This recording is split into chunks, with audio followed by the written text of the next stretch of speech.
Uma estudante de uma das melhores universidades dos Estados Unidos continuou determinada a visitar o Brasil, apesar das fortes objeções de seus amigos. Ela tinha uma conexão muito profunda com o país. Emily Johnson, a melhor aluna do curso de Administração de Empresas da Universidade de Stanford e uma das 30 futuras líderes apontadas pela Forbes. Há um segredo que ela guardou por 5 anos e nunca contou a ninguém. Voltando a 5 anos atrás, quando ela ainda era estudante do ensino médio, durante uma viagem de intercâmbio ao Brasil, ela quase enfrentou a ruptura do seu apêndice. Uma garota de 17 anos que adoeceu no exterior sem plano de saúde, mas o que salvou sua vida foi um hospital no Brasil. Nos Estados Unidos, o custo médio de uma cirurgia de apendicite varia de 30 mil a 50 mil dólares. Mas a conta que ela recebeu foi de apenas R$ 550, menos de 1/40 do custo no Zetalzona, o país que ela sempre acreditou ser o líder mundial em medicina. Desde aquele dia, o Brasil ficou gravado no coração de Emily. 5 anos depois, Emily tentou convencer suas amigas da faculdade a viajarem para o Brasil, mas o que ela recebeu de volta foram palavras frias e preconceituosas. Não é um país perigoso e com muita desigualdade? O sistema de saúde pública deles não é subdesenvolvido? É muito melhor ir para o Japão ou para a Europa. Em meio à ignorância das amigas, como ela conseguiria convencê-las a visitar o Brasil e como uma viagem de 72 horas no país mudaria a vida delas para sempre? Se você acha esta história interessante, não se esqueça de curtir e acompanhar. O seu apoio é uma motivação importante para continuarmos trazendo ótimos conteúdos. A partir de agora, a história de Emily será revelada para todos. Olá, eu sou Emily Johnson, 22 anos, estudante do 2º ano de Administração de Empresas na Universidade de Stanford. Muitas pessoas me veem como uma estudante brilhante no caminho do sucesso, de presidente do Conselho Estudantil no ensino médio e campeã nacional de debates, até entrar em Stanford com as notas mais altas. Olhando de fora, minha vida parece um mar de rosas, mas há um segredo na minha vida que nunca contei a ninguém. É uma história que aconteceu há 5 anos, no outono em que eu tinha 17 anos. Se não fosse pelo que aconteceu naquele dia, a Emily de hoje não existiria. Naquela época, minha família enfrentava a pior situação possível. Os negócios do meu pai faliram completamente. As consequências da crise financeira de 2008 se arrastaram até 2019, fazendo com que a construtora do meu pai fechasse as portas da noite para o dia. Nossa família, que era de classe média, de repente se viu na pobreza. Tivemos que nos mudar de uma casa enorme no Texas para um pequeno apartamento no subúrbio de Los Angeles. Mas a pior parte foi que não tínhamos mais plano de saúde. Vocês sabem o que significa não ter plano de saúde nos Estados Unidos? Significa que mesmo com uma gripe forte, você não pode ir ao médico. Só para receber uma receita de analgésico e antitérmico, a consulta médica já custaria mais de 200 dólares. A única coisa que podíamos fazer era aguentar e tomar Tylenol comprado em farmácias comuns. Dor de dente, tinha que aguentar. Dor de estômago, tinha que aguentar. O hospital se tornou um lugar exclusivo para os ricos. Naquela época, a única coisa que eu sabia fazer era estudar muito. Uma bolsa de estudos era a única esperança da nossa família. Eu acordava às 5 da manhã todos os dias para ler e estudar. Depois da aula, eu trabalhava meio período em uma lanchonete de fast food. Todo o dinheiro que eu ganhava ia direto para minha mãe, pois era a única coisa que eu podia fazer pela minha família.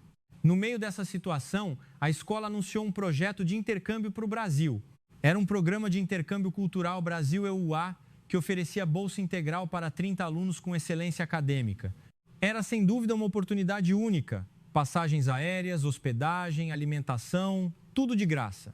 Eu fui selecionada com certeza. E aquela seria a primeira vez que eu andaria de avião na vida. Meu passaporte era novinho em folha. Para ser sincero, eu não sabia quase nada sobre o Brasil, apenas que era um país com praias bonitas, futebol e que tinha uma comida chamada churrasco. Eu não me importava com a cultura pop ou novelas brasileiras, nem gostava particularmente de comida latino-americana. Eu nem sabia diferenciar a culinária do Brasil, do México ou da Colômbia.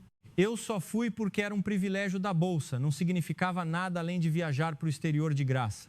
A primeira impressão no Aeroporto Internacional de Guarulhos, em São Paulo, foi impressionante. Após um cansativo voo de 14 horas, eu não imaginava que o aeroporto pudesse ser tão limpo e organizado. Comparado ao caos do aeroporto de Los Angeles, LAX, parecia que eu estava em outro mundo. O chão brilhava sem um grão de poeira, os banheiros não tinham mau cheiro e todos os funcionários sorriam e ajudavam prontamente. Havia placas em inglês por toda parte. Mas, até aquele momento, eu ainda não duvidava da minha crença de que os États-Unis eram os melhores do mundo. É só um aeroporto bem decorado, pensei. O problema ocorreu no terceiro dia da viagem. Enquanto visitávamos o Cristo Redentor no Rio de Janeiro, senti de repente uma dor excruciante no lado inferior direito do abdômen, como se estivesse sendo esfaqueada. No começo, pensei que o café da manhã com aquela comida brasileira cheia de temperos fortes não tinha caído bem no meu estômago, já que no SNY eu quase nunca comia nada apimentado ou muito temperado. Mas a dor ficou cada vez mais forte. Comecei a suar frio até que mal conseguia andar. Por fim, desmaiei nos degraus do mirante. O professor responsável chamou rapidamente uma ambulância. A última coisa de que me lembro é a imagem dos paramédicos correndo e eu tremendo de medo porque não entendia português. Os paramédicos perguntaram algo, mas eu não entendi uma palavra sequer. Mesmo eu dizendo em inglês, "It hurts, I am in pain", achei que fosse morrer sozinha em um país estrangeiro. Eu realmente pensei nisso, que nunca mais veria meus pais. A minha vida ia acabar assim? Na ambulância comecei a chorar. Assim que cheguei à emergência do hospital, a equipe médica me cercou. Tomografia computadorizada, exame de sangue, ultrassom, tudo aconteceu na velocidade da luz. Em uma emergência nos Estados Unidos, só para fazer uma triagem você tem que esperar horas. Mas aqui, em menos de 30 minutos, todos os exames estavam prontos. O médico me disse em inglês: "Emily, seu apêndice está com um problema grave. É um quadro de apendicite aguda, precisamos fazer uma cirurgia de emergência. Se demorar mais, o apêndice pode supurar." Naquele momento, a primeira coisa que me veio à mente foi o custo médico. Eu sabia muito bem que uma cirurgia de apêndice nos Extra UNA, sem seguro, custava pelo menos $30 mil. Se fosse um caso complexo, poderia chegar a 50 mil. Nossa família estava afundada em dívidas pela falência do meu pai. Como conseguiríamos tanto dinheiro? O medo de que, se eu fizesse a cirurgia, nossa família iria à falência total tomou conta de mim. Eu chorei e disse ao médico: "Eu não vou fazer a cirurgia. Por favor, me deixe voltar para o CUA para operar, por favor." O médico balançou a cabeça com uma expressão séria. Se o apêndice supurar, ele vai causar peritonite e pode levar a sepse. No pior cenário, você corre risco de vida. Se operarmos agora, é uma laparoscopia simples. Mas se romper e tivermos que abrir o abdômen, a recuperação será muito mais longa. O professor responsável ligou para os meus pais no ZUA. Ouvi minha mãe chorando ao telefone. "Emily, não se preocupe. Faça a cirurgia, filha. O dinheiro a gente dá um jeito de arranjar depois. Sua vida é o mais importante." Meu pai, no entanto, ficou em silêncio. Eu senti o peso daquele silêncio pelo telefone e sabia o quão culpado ele estava se sentindo. Naquela noite, em uma cama de hospital no exterior, rezei a Deus pela primeira vez na vida: "Por favor, não faça minha família sofrer mais. Seja qual for o custo, eu vou pagar essa dívida pelo resto da minha vida. Por favor, proteja a minha família." A cirurgia foi um sucesso absoluto. Como foi laparoscopia, havia apenas 3 pequenas incisões no meu abdômen e a recuperação foi rápida. Quando acordei da anestesia, o médico disse sorrindo: "Emily, a cirurgia correu muito bem, o apêndice foi removido, descanse mais um dia e poderá ir para casa." Mas, embora eu estivesse na cama, ainda não estava em paz. O medo do valor da conta continuava me esmagando. As histórias que eu ouvia nos estalzamentos ecoavam na minha cabeça. 30 mil pela cirurgia, 5 mil pelo quarto por dia, mais 5 mil de anestesia, taxas avulsas. O total facilmente passaria de $50 mil. Para uma garota de 17 anos, era um terror insuportável. No dia seguinte, a enfermeira entrou no quarto. Ela disse algo em português que eu não entendi. Havia um tradutor voluntário por perto que me disse: "Emily, estão pedindo para você se arrumar. Você terá alta hoje." Fiquei em choque. No Zecego Numero, depois de uma cirurgia de apêndice, ficar pelo menos 2 ou 3 noites é o normal. Às vezes, ficam uma semana inteira para monitorar complicações, o que faria a conta disparar. Alta em um dia? Achei que algo estava errado. Estavam nos expulsando por falta de dinheiro? Estavam nos discriminando por sermos estrangeiros? Pensamentos ansiosos surgiram. Eu perguntei ao tradutor: "Sério que já posso ir? Faz só um dia?" O tradutor respondeu sorrindo: "A recuperação da laparoscopia é rápida. No Brasil, se estiver tudo bem, você vai para casa em 1 ou 2 dias. Se a condição for ótima, até no mesmo dia." Mas o verdadeiro choque aconteceu depois. Quando recebi a conta no caixa, tive que esfregar os olhos e olhar o número de novo. A fatura estava em reais e o total era de cerca de R$ 550. Eu perguntei ao tradutor, é só isso? Incluindo cirurgia, quarto, exames, anestesia, medicamentos. Ele assentiu. Sim, é o total. Inclui pronto-socorro, tomografia, exame de sangue, cirurgia, anestesia, internação, refeições, remédios, tudo. O Brasil possui hospitais privados com qualidade internacional e preços absurdamente justos, além do SUS, que é gratuito, mas mesmo na rede privada, um estrangeiro recebe tratamento de ponta por um custo acessível. Eu caí de joelhos e chorei ali mesmo. R$ 550. Convertendo para dólares, dava cerca de 100 a 110 dólares. Se fosse a mesma cirurgia nos Estados a hora, custaria 30 mil ou até 50 mil dólares. A diferença era de 400 vezes. Eu não podia acreditar que o custo médico no Brasil era tão mais barato. Mais tarde descobri que, segundo o Instituto Internacional de Serviços de Saúde, a apendicite custa 30 até 50 mil nos Estados Unidos, 6 mil no Canadá, mas no Brasil, em um hospital particular de alto padrão, é incrivelmente acessível. Além disso, usaram a tecnologia laparoscópica mais moderna, quase sem deixar cicatriz, tecnologia de classe mundial com um preço mais acessível. Como isso era possível? Quando liguei para minha mãe no ZSA, no começo ela não acreditou. Como assim, filha? Você foi enganada? Vão mandar mais faturas depois, não vão? Nos Estados é normal receber contas adicionais meses depois da cirurgia, separando custos de instalação, honorários médicos avulsos, patologia. Às vezes 5 ou 6 faturas diferentes chegam pelo correio. Mas isso não aconteceu. R$ 550 era tudo, sem contas adicionais, sem taxas ocultas. Nossa família podia pagar aquilo confortavelmente. Minha mãe disse chorando, graças a Deus. Emily, você teve sorte de ficar doente no Brasil. Meu pai pegou o telefone e pela primeira vez suspirou aliviado. Emily, me desculpe, filha, nem um plano de saúde o papai conseguiu pagar para você. Eu respondi em prantos. Não é sua culpa, pai. O Brasil salvou a minha vida. Nesse momento, a enfermeira que cuidou de mim entrou no quarto para se despedir. Ela disse em um inglês meio arrastado, Emily, get well soon. Brazil is your friend. Emily, melhore logo, o Brasil é seu amigo.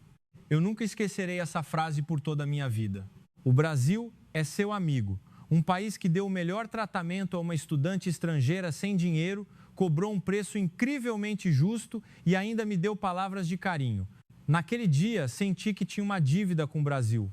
Uma dívida a ser paga algum dia. Pelo resto da viagem de estudos, me recuperei em São Paulo, um pouco separada dos outros alunos. Fiquei em um hotel perto do hospital, olhando as ruas pela janela. As ruas eram limpas, o trânsito fluía e era seguro o suficiente para andar à noite naquelas áreas.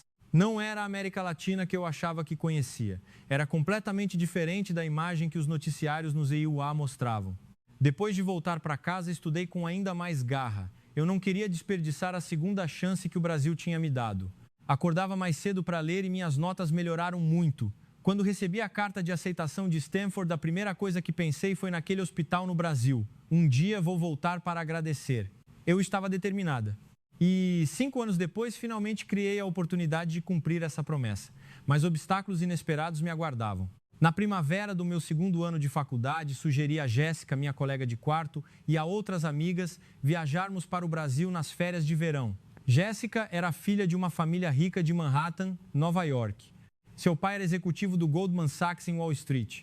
Desde criança, ela viajava para a Europa quase todo ano. Paris, Londres, Roma, Barcelona. O Instagram dela era lotado de fotos da Europa. Assim que sugeri o Brasil, o rosto de Jéssica se contorceu. Brasil? Você está falando sério? Não é um país cheio de favelas e violência? Eu vi na TV, é super perigoso, não é? Tentei explicar calmamente. O Brasil tem lugares muito seguros. As áreas turísticas de São Paulo e do Rio têm índices de criminalidade muito controlados e as pessoas são muito acolhedoras. Mas Jéssica bufou. Emily, sei que você pode ter devaneios românticos sobre a América Latina, mas seja realista. Com o mesmo dinheiro, não é melhor ir para Paris ou Roma? Lá é o berço da cultura e da arte.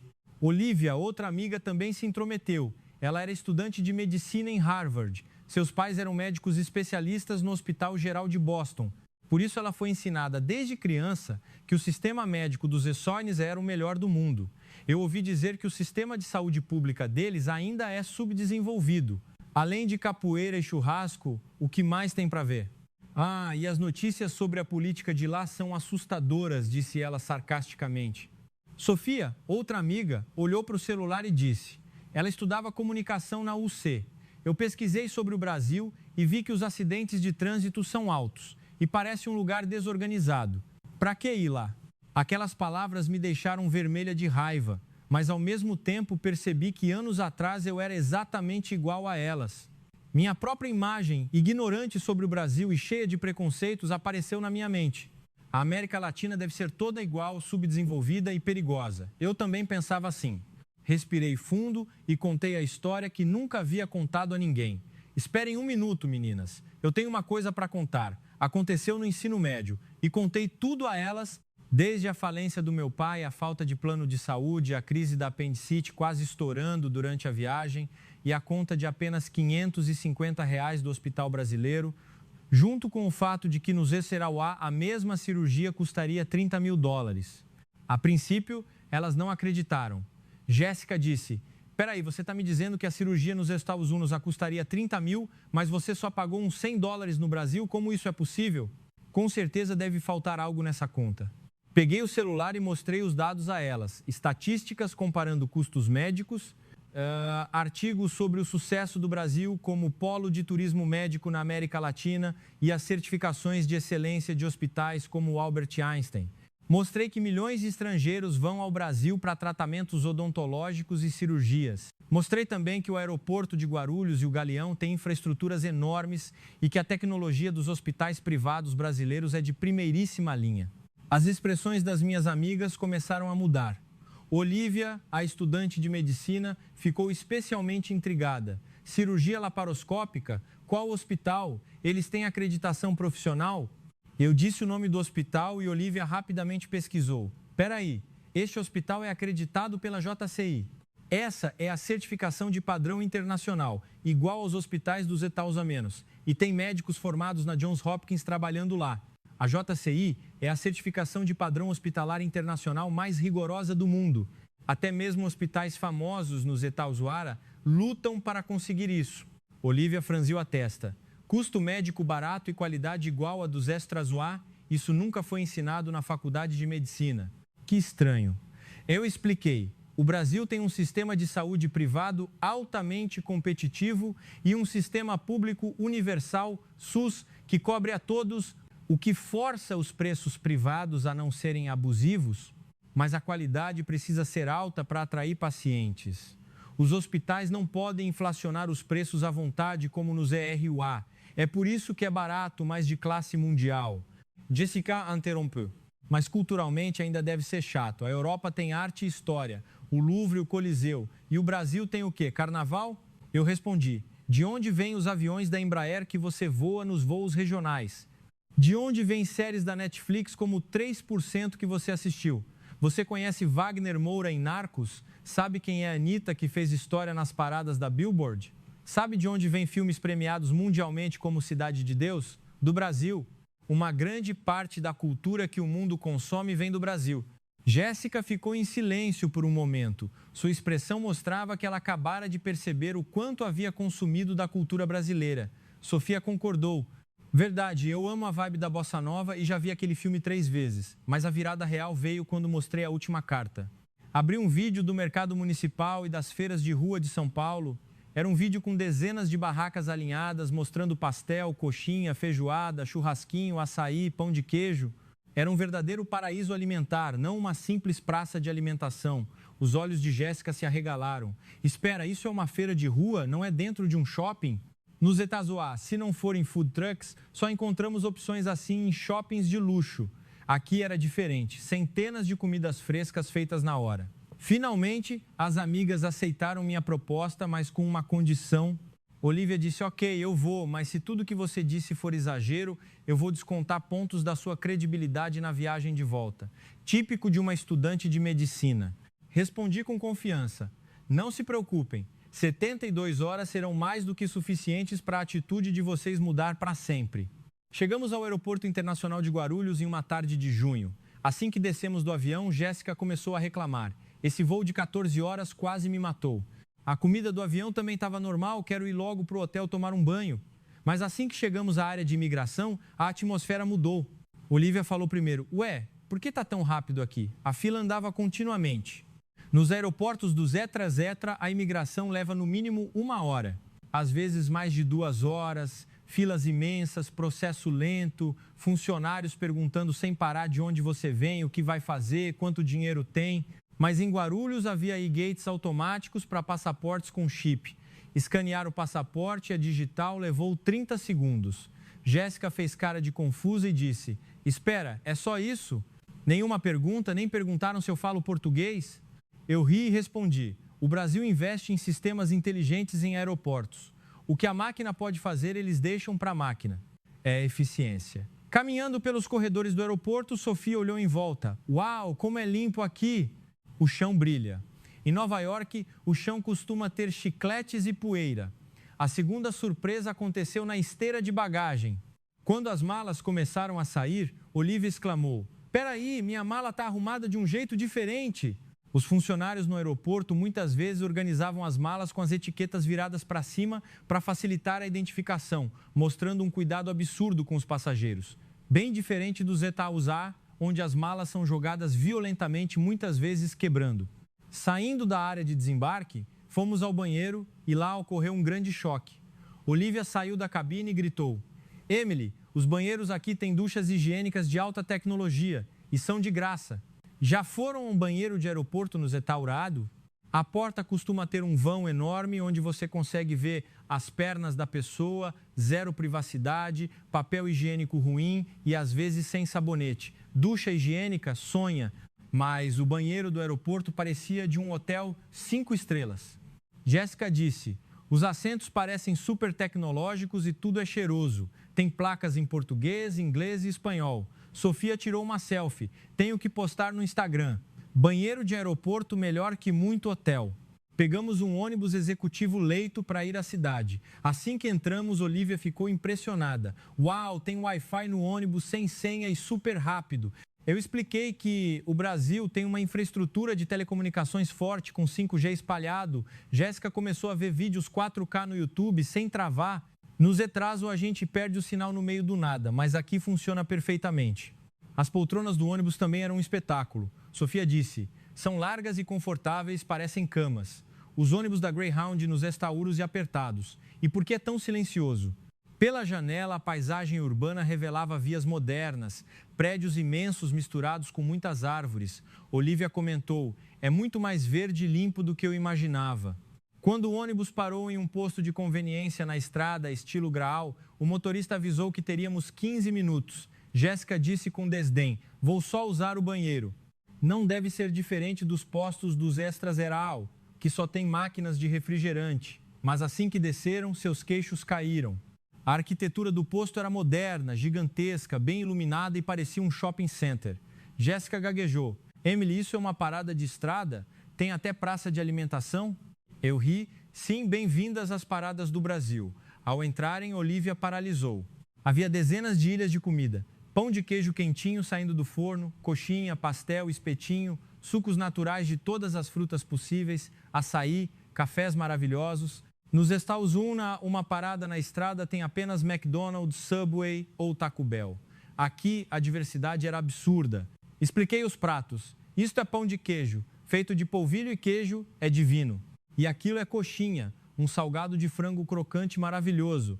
Jéssica fez cara feia para o espetinho de carne. Churrasco de beira de estrada não parece confiável, mas Olivia pegou um. Eu vou provar. Ela deu uma mordida e seus olhos se arregalaram. Uau, é delicioso, macio, temperado. Que sabor é esse? Jéssica acabou provando também e admitiu. Melhor do que eu esperava, muito macio. Depois viram o preço do açaí. Espera, essa tigela gigante custa só R$15? Isso é $3. No segundo A, uma tigela premium custa uns $12. Olivia tomou o açaí e ficou deslumbrada. As frutas são docinhas e o creme é incrível. Antes de subir no ônibus, fomos aos banheiros do posto. limpíssimos, com funcionários limpando 24 horas por dia. Em comparação, os banheiros de estrada americanos são assustadores. Visitamos a lojinha de souvenirs, cheia de doces de leite, queijos artesanais e cachaça. Voltaram para o ônibus de mãos cheias. Jéssica suspirou. Emily, só por essa parada na estrada você já ganhou muitos pontos. Estou com vergonha das nossas paradas nos Esteroária. No dia seguinte, fomos explorar o transporte urbano. Fomos usar a linha 4 amarela do metrô de São Paulo. Jéssica reclamou antes de entrar. Metrô? Pense no metrô de Nova York. Ratos, cheiro ruim, calor de matar, perigoso. Mas ao descerem as escadas da estação, Olivia notou. Como aqui é iluminado e ventilado. O metrô de São Paulo, nas linhas novas, é brilhante. As paredes não têm mofo. Jéssica olhou ao redor e como é silencioso e organizado. Compramos o bilhete único e passamos rápido. Quando chegaram à plataforma, Jéssica parou chocada. O que é aquilo? Portas de vidro na plataforma? Eram as portas de plataforma Platform Screen Doors que evitam acidentes e quedas nos trilhos. Olivia, com seu lado médico, exclamou: isso é uma revolução em segurança. Por que Nova York não tem isso? Expliquei que o metrô do Brasil, embora não tão extenso, tem linhas extremamente modernas e tecnológicas. Dentro do trem, o ar-condicionado era gelado, não havia chiclete nos bancos nem pichações e havia telas de LCD e Wi-Fi grátis. E o mais impressionante para elas, as pessoas levantavam instantaneamente para ceder o lugar para idosos, algo raro no Zetal 0A. Quando saíram, Jéssica sussurrou: estou com vergonha de NY. Eles estão muito à frente em civilidade no transporte. A programação do almoço foi um ataque gastronômico no mercado municipal de São Paulo. O cheiro de temperos, frituras e doces era inebriante. Sentamos e pedimos o famoso pastel de bacalhau e um sanduíche de mortadela enorme. Jéssica mordeu o pastel e sua expressão mudou. Meu Deus, a massa é crocante, o recheio é perfeito. Quando viu o preço, cerca de R$25 ou $5, não acreditou. Nos Segunda Onda, um prato artesanal assim não sairia por menos de $20. Depois fomos a uma churrascaria rodízio. Olivia perguntou: as carnes vêm até a mesa? Eu concordei. Sim, é assim que funciona o autêntico churrasco brasileiro. Quando os garçons começaram a trazer picanha suculenta e fumegante, Jéssica filmou para o Instagram. O ASMR perfeito. Comeram até não aguentar mais, incluindo o buffet livre de saladas incrível. Na hora de pagar, Olivia se assustou. O rodízio premium para 3 pessoas deu cerca de R$450, uns $90 no total. Espera, no Zetazar uma churrascaria dessas custaria $150 por cabeça fácil. E a gorjeta? Expliquei que a taxa de 10% já vinha na conta e não havia a pressão absurda de dar 20% ou 25% de gorjeta como no Zero Zauna. Jéssica suspirou. Paraíso. Comida impecável, farta e barata. No último dia, decidi levá-las ao lugar que mudou minha vida, o hospital onde operei. Pegamos um trem expresso moderno, simulando a eficiência e o conforto de primeira classe, com bancos largos e tomadas.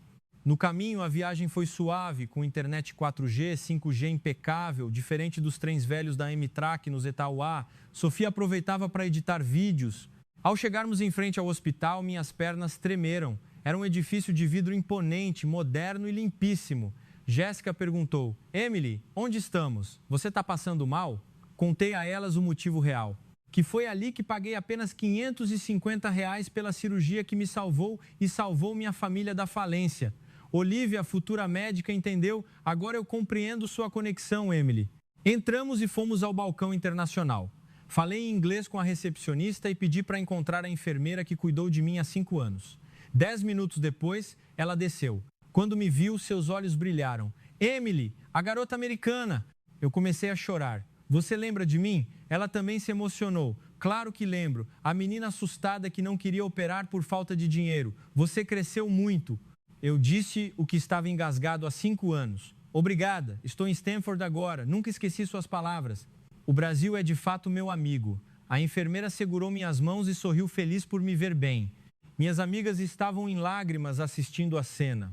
Ao sair do hospital, Olivia me disse: Emily, me desculpe por ter chamado o Brasil de subdesenvolvido e criticado o sistema deles. Eu estava completamente errada. A medicina de ponta deles é incrível e acessível. Jéssica completou: eu também peço desculpas pelos meus estereótipos de segurança. O Brasil é moderno, acolhedor e muito melhor que os Estados Aéreos em várias coisas. Eu sorri. Tudo bem, meninas. O importante é ter coragem para mudar de opinião quando vemos a verdade. No carro a caminho do aeroporto, Jéssica já falava: vou voltar para o Brasil, quero conhecer o Nordeste, o Rio. Vou trazer mais amigas. Olívia disse que faria seu TCC sobre o sistema de saúde brasileiro e como eles mantêm qualidade com preços justos. E Sofia comemorava que seu vídeo do mercado municipal bateu 1 milhão de visualizações no TikTok. Enquanto fazíamos o check-in rápido em Guarulhos, eu percebi que as 72 horas haviam mudado a vida delas. O preconceito virou admiração, a ignorância virou compreensão. Olhei uma última vez para a paisagem de São Paulo pela janela de vidro. Obrigada, Brasil. Obrigada por salvar minha vida. Eu voltarei. Com certeza voltarei. A jornada de 72 horas de Emily Johnson no Brasil terminou. A estudante escapou da morte 5 anos atrás e salvou sua família da falência graças a custos 40 vezes menores que nos Escibloá. Agora, ela trouxe amigas preconceituosas que saíram apaixonadas. Um aeroporto de dar inveja, rodovias incríveis, transportes impecáveis, comida maravilhosa e saúde de primeira. Há muitas coisas no Brasil que você só descobre vivendo. Que tal mostrar a beleza do Brasil para seus amigos estrangeiros? Eles vão se apaixonar. Se você gostou deste vídeo, curta e nos siga. O seu apoio é muito importante para os próximos vídeos. Até a próxima com histórias mais incríveis. Muito obrigado. Yeah!